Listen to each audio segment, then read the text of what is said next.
Hello guys, welcome back my YouTube channel प्रत्यक्ष classes. Class 10th का first chapter वास्तविक संख्या है, प्रश्नावली 1.3, जिसमें परिमेय और अपरिमेय के बारे में पढ़ेंगे। परिमेय और अपरिमेय क्या होती है? परिमेय संख्या जिन संख्याओं को p अपॉन q के रूप में व्यक्त किया जाता है। किस में व्यक्त किया जाता है? p अपॉन q के रूप में, जहाँ q is equal not zero. परिमेय संख्या क्या बोलती है? जिन संख्याओं को p अपन q के रूप में व्यक्त किया जाता है जहाँ q is equal not zero. p upon q के रूप में व्यक्त करना है, जैसे कि उदाहरण के लिए 2/5 -3/7। तो ये p अपन q के रूप में है। q is equal not zero. हमेशा जो अंश हर होगा वो कभी भी जीरो नहीं होने चाहिए। अगर वो जीरो होता तो वो परिमेय संख्या नहीं होगी। जैसे आप देख सकते हो कि यहाँ पे अगर आप ये 3/3 लिखते हो तो 3 के अपॉन में 1 हमेशा होता है। तो ये आपका हो गया p, ये आपका हो गया q। तो आपको जो आप इस टाइप से लिख सकते हो a अपॉन जीरो। यदि आप जीरो q को जीरो लिखते हो तो आपके पास जो वैल्यू देगा वो इन्फिनिटी देगा। तो आपको हमेशा ये ध्यान देना है, परिमेय संख्या में q is equal not zero होने चाहिए। ये क्या दे रहा है? इन्फिनिटी। तो आपके पास जो राइट बनता है गाइज, वो बनता है जैसे 0 अपॉन a। तो ये आपके पास जीरो देगा, इसलिए हमेशा q is equal not zero ये नहीं होना चाहिए। ये राइट है, q is equal not zero नहीं होना चाहिए। यदि आपके पास q is equal not zero है तो इन्फिनिटी देगा। यदि आपके पास q में कुछ है तो वो जीरो ही देगा। तो ये हो गई परिमेय संख्या। दूसरे शब्दों में आप कह सकते हैं कि जिन संख्याओं का दशमलव प्रसार शांत हो परिमेय संख्या कहलाती है। दूसरे शब्दों में भी बहुत ईजी है, जिन संख्याओं का दशमलव प्रसार शांत हो। दशमलव प्रसार शांत होता है जिसकी आवर्ती ना हो, जो कि जैसे कि आप डिवाइड कर रहे हो तो उसकी आवर्ती दोबारा ही वही संख्या उसी संख्या से ना भाग जाए, तो होती है आवर्ती। तो दशमलव प्रसार शांत हो वो होती है परिमेय संख्या। अब देखते हैं अपरिमेय संख्या। अपरिमेय संख्या जस्ट परिमेय संख्या का उल्टा है। आप देखोगे कि जिन संख्याओं को p अपन q के रूप में व्यक्त नहीं किया जाता, जिन संख्याओं को p अपन q के रूप में व्यक्त नहीं किया जाता, और जहाँ q is equal not zero, q is equal not zero, p upon q के रूप में व्यक्त तो नहीं किया जाता, लेकिन q up is equal not zero होगा। ये p अपन q के रूप में नहीं व्यक्त किया होगा, क्योंकि p अपन q क्या हो रहा है? जैसे 2/5, तो यहाँ सिर्फ √2 है, √3 है, √5 है, पाई है। तो ये हो गया क्या? अपरिमेय संख्या, जिसे p अपन q के रूप में तो व्यक्त नहीं किया जाएगा, और q is equal not zero भी नहीं होगा। अब आप देख सकते हो कि √2 अपरिमेय संख्या है। आप ध्यान दो कि √3 भी अपरिमेय संख्या, √5 भी। √2 की भी अपनी एक वैल्यू होती है। √2 की जो वैल्यू होती है वो देता है, √2 देता है 1.4142। और भी बहुत सारी चीज़ें होती है। इसमें क्या होता है? इन्फिनिटी तक जाती है, और इसमें क्या आवर्ती होती रहती है √2 की। √3 की भी वैल्यू होती है √3 की वैल्यू होती है 1.732 डैट डॉट डॉट इन्फिनिटी तक जाती है। √3 की वैल्यू, पाई की भी वैल्यू होती है 22/7, जिसको कि आप लिख सकते हो 3.14, इन्फिनिटी तक जाती है वो भी वैल्यू। तो ये होगी अपरिमेय संख्या। दूसरे शब्दों में आप कह सकते हैं इजीली कि जिन संख्याओं का दशमलव प्रसार अशांत हो अपरिमेय संख्या कहलाती है। दशमलव प्रसार जब आप उसको डिवाइड करते हो तो उसको दशमलव प्रसार होते हैं। दशमलव प्रसार क्या हो? अशांत। तो अशांत का मतलब उसमें आवर्ती होगी, जैसे ये है √3, तो इसमें आवर्ती हो रही है। यहाँ पे 4 है, यहाँ 4 2 है, तो इसके बाद और भी 4 2 आएगा, और भी आएगा। तो आवर्ती जिसमें होती है वो होती है अपरिमेय संख्या। जिसमें अशांत, जिसमें आवर्ती ना होती होती है अपरिमेय संख्या। अब इसमें क्वेश्चन है गाइस, फर्स्ट क्वेश्चन की सिद्ध कीजिए कि √5 एक अपरिमेय संख्या है। आपको सिद्ध करना है कि √5 क्या है? एक अपरिमेय संख्या। तो आप लिख सकते हो कि माना, आप एज्यूम करोगे, माना √जो 5 है एक परिमेय संख्या है, परिमेय संख्या है। ये आपने एज्यूम किया कि √5 एक परिमेय संख्या, और आपको पता है होना चाहिए कि परिमेय संख्या क्या होती है, जिसे p अपन q के रूप में लिखा जाता है। तो √5 बराबर p अपन q, जहाँ क्या लिखेंगे? जहाँ p और जो q है वो सहअभाज्य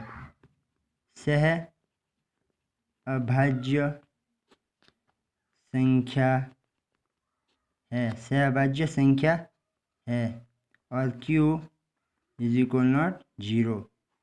क्या है? √5 बराबर पी ओपन क्यू, जहाँ पी और क्यू सहभाज्य संख्या है और क्यू इज इक्वल नॉट 0। परिमेय संख्या ये बोलती है कि क्यू इज इक्वल नॉट 0 और पी ओपन क्यू के रूप में लिखा जा सकता है। अब आप देखोगे, आप दोनों तरफ क्या करोगे, वर्ग करोगे दोनों पक्षों में। तो आप लिखोगे दोनों पक्षों में वर्ग करने पर, दोनों पक्षों में वर्ग करने पर, दोनों पक्षों में क्या, इसमें और इसमें, इसमें और इसमें क्या करोगे आप, वर्ग करेंगे। तो वर्ग करेंगे ना जब, तो √5 है, इसका वर्ग चढ़ा देंगे, वर्ग यानी कि स्क्वायर, पी अपॉन क्यू है तो इसका होल स्क्वायर, वर्ग खुलेगा जब, √5 का जो वर्ग होता है वो 5 होता है। कैसे, आप रफ देख सकते हो, √5 यानी कि √5 का स्क्वायर, स्क्वायर का मतलब होता है आपको 2 बार लिखना है, √5 और √5, √5 गुणा करी 5 5 25, √25, √25 जब खुलता है तो क्या देता है, 5 देता है, इसलिए √5 का स्क्वायर हो गया 5 इज इक्वल्स टू पी का स्क्वायर और क्यू का स्क्वायर, पी का स्क्वायर भी क्यू का स्क्वायर।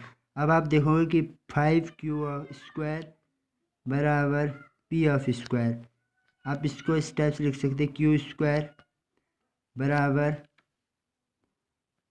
पी स्क्वायर बाय 5, इसको इक्वेशन फर्स्ट मानोगे। समीकरण 1 हो गई आपकी। अब आप समीकरण 1 में क्या देखते हो कि 5 जो है वो पी स्क्वायर को क्या कर रहा है, विभाजित कर रहा है पी स्क्वायर को। तो आप लिख सकते हो कि समीकरण 1 में जो है वो 5, समीकरण 1 में 5 पी स्क्वायर को क्या कर, पी स्क्वायर को विभाजित कर रहा है, क्या कर रहा है, पी स्क्वायर को विभाजित, पी स्क्वायर को विभाजित करता है। क्या करता है, जो 5 है वो पी स्क्वायर को विभाजित करता है।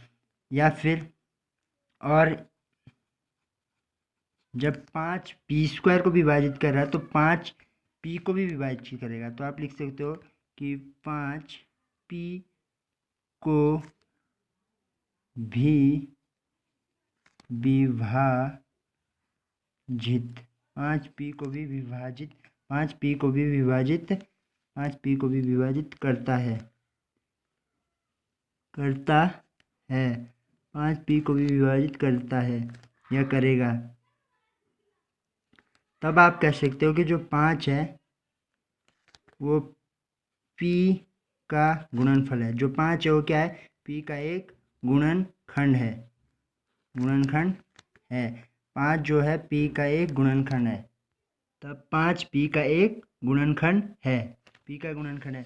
अब देखोगे आप कि आपको फिर से एज्यूम करना है कि माना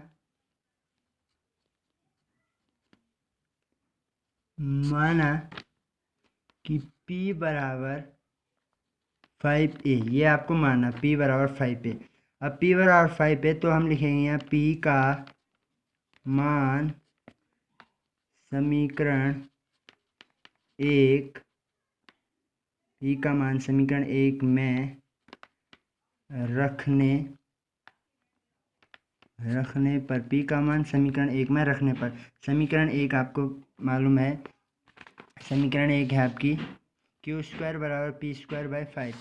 तो समीकरण 1 आपकी ये है क्यू स्क्वायर बराबर पी स्क्वायर बाई 5। तो Q square as it is P square में पी की वैल्यू रख देनी 5 ऑफ ए का स्क्वायर अपॉन में 5। तो आ जाएगा Q of square 5 5 25 A of square by 5 ने इसको डिवाइड करा तो आएगा Q of square 5a square. आप इसको इस टाइप से लिख सकते हैं कि 5a स्क्वायर बराबर क्यू स्क्वायर, यहाँ कि a स्क्वायर बराबर Q square by 5, Q square by 5, a square बराबर क्यू स्क्वायर 5। इसको आप समीकरण 2 बना दोगे। अभी आपको यहाँ पे भी वही स्टेप लिखना है जो आपने इससे पहले समीकरण 1 में लिखा था कि समीकरण 2 में 5 क्यू स्क्वायर को क्यू स्क्वायर को विभाजित करता है और जो 5 है वो फिर क्यू को भी विभाजित 5 क्यू को भी विभाजित करेगा या करता है, 5 क्यू को भी विभाजित करेगा। तब तो आप लिख सकते हो कि जो 5 है वो क्यू का गुणनखंड है। 5 क्या है? क्यू का गुणनखंड है। 5 क्या है? क्यू का गुणनखंड है। अब आप देखोगे कि समीकरण 1 में 5 पी स्क्वायर को विभाजित करता है और 5 पी को भी विभाजित करता है, तब 5 पी का गुणनफल है। और समीकरण 2 में आप देखोगे कि 5 क्यू स्क्वायर को भी विभाजित करता है और 5 क्यू को भी विभाजित करेगा, तब पी 5 क्यू का गुणनखंड है, 5 क्यू का गुणन। तो आप देखोगे कि समीकरण 1 व 2 से क्या स्पष्ट होता है? समीकरण 1 और 2 से स्पष्ट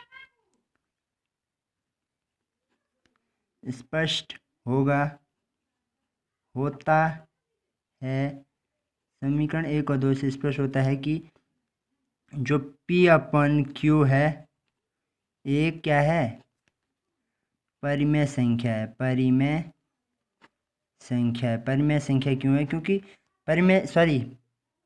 P अपन Q एक परिमेय संख्या नहीं है। परिमेय संख्या नहीं है क्यों है? क्योंकि ये P को भी 5 Q का भी गुणनखंड है, 5 P का भी गुणनखंड है।